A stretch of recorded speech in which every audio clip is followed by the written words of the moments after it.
বাংলাদেশের রাজনীতির মঞ্চে এখন কোনো প্রকাশ্য যুদ্ধ নেই, কিন্তু চলছে এক নিঃশব্দ স্নায়ুযুদ্ধ। মুখে হাসি, ভেতরে হিসাব। একই টেবিলে বসে চা আর টেবিলের নিচে চলছে পা টেনে ধরার খেলা।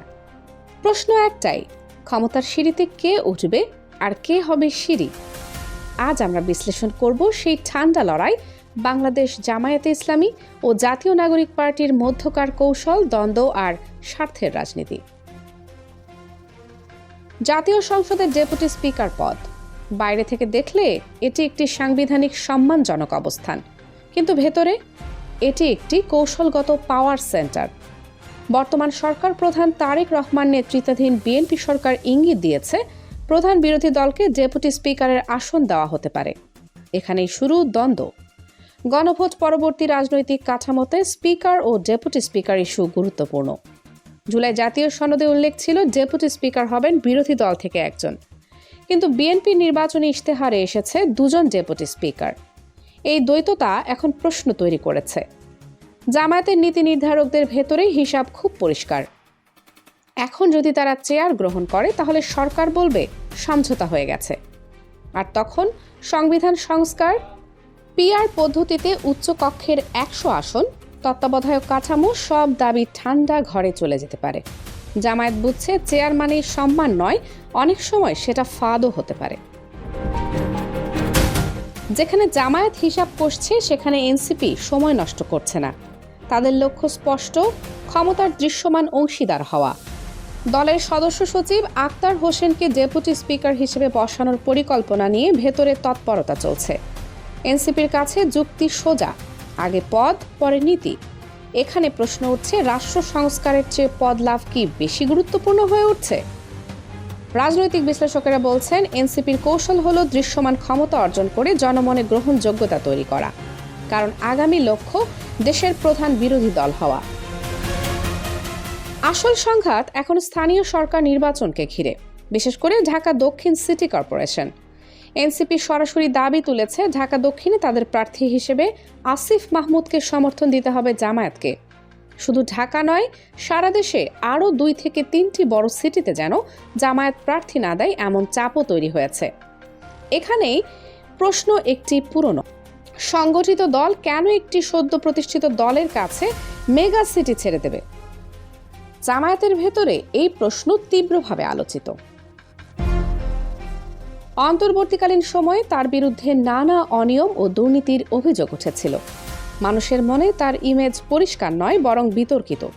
জামায়াতের শর্ত ছিল জোট হলে হবে, কিন্তু নির্দিষ্ট কিছু বিতর্কিত ব্যক্তিকে মনোনয়ন দেওয়া হবে না। সেই শর্ত মানা হয়নি। এখন প্রশ্ন, আদর্শভিত্তিক কর্মীরা কি এমন একজন প্রার্থীর জন্য মাঠে নামবে যাকে তারা নিজেরাও সমর্থন করে না? ঢাকায় জামায়াতের অবস্থান এখন আগের যে কোনো সময়ের চেয়ে শক্ত। জাতীয় নির্বাচনে 13 আসনে লড়ে 6টিতে জয়, বাকিগুলোতে শক্ত প্রতিদ্বন্দ্বিতা। এই ফল তাদের আত্মবিশ্বাস বাড়িয়েছে। এমন অবস্থায় তারা কেন আপোষ করবে? সম্প্রতি নারায়ণগঞ্জে একটি ইফতার মাহফিল ঘিরে নতুন বিতর্ক। এক ব্যবসায়ী নেতা হাতেমকে আমন্ত্রণ জানানো হয়েছিল।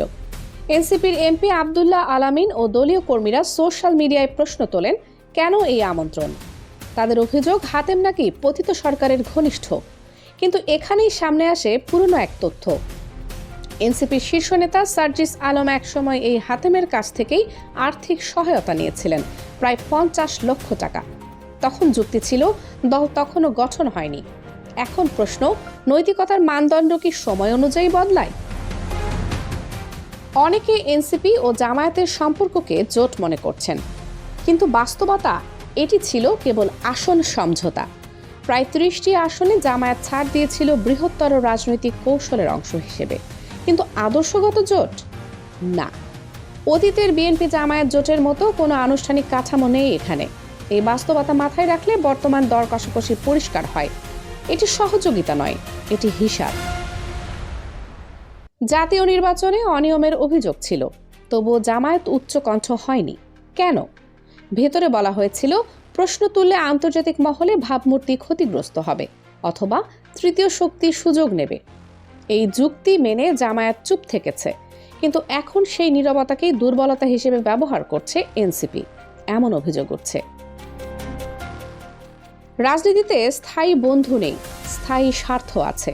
এনসিপির লক্ষ্য স্পষ্ট, স্থানীয় সরকারের শেকড় গেড়ে ভবিষ্যতের প্রধান বিরোধী শক্তি হওয়া। জামায়াতের হিসাবও পরিষ্কার, নিজেদের শক্ত অবস্থান বিসর্জন দিয়ে ভবিষ্যতে অপ্রাসঙ্গিক হতে চায় না। ঢাকা দক্ষিণ সিটি কর্পোরেশন এখন শুধু একটি নির্বাচন নয়, এটি ভবিষ্যৎ ক্ষমতার ব্লুপ্রিন্ট। প্রশ্ন এখন জনগণের, জামায়াত কি আপোস করবে নাকি নিজেদের শক্ত অবস্থান ধরে রাখবে? আর এনসিপি, তারা কি সত্যি আদর্শের রাজনীতি করছে নাকি কৌশলের? বাংলাদেশের রাজনীতিতে দাবার গুটি নড়ে গেছে। রাজা এখনো সুরক্ষিত, কিন্তু ঘোড়া হাতিরা অবস্থান বদলাচ্ছে। আপনারা কি ভাবছেন? ঢাকা দক্ষিণ কি ছাড় দেওয়া উচিত, নাকি ক্ষমতার লড়াই নীতির পরীক্ষা এখনই? মন্তব্যে জানান আপনার বিশ্লেষণ, এবং এমন গভীর রাজনৈতিক বিশ্লেষণ পেতে চ্যানেলটি সাবস্ক্রাইব করে রাখুন, কারণ রাজনীতির পর্দার আড়ালের গল্প এখানেই উন্মোচিত হয়। কানিজ ফাতেমা সোমা, 0 টিভি।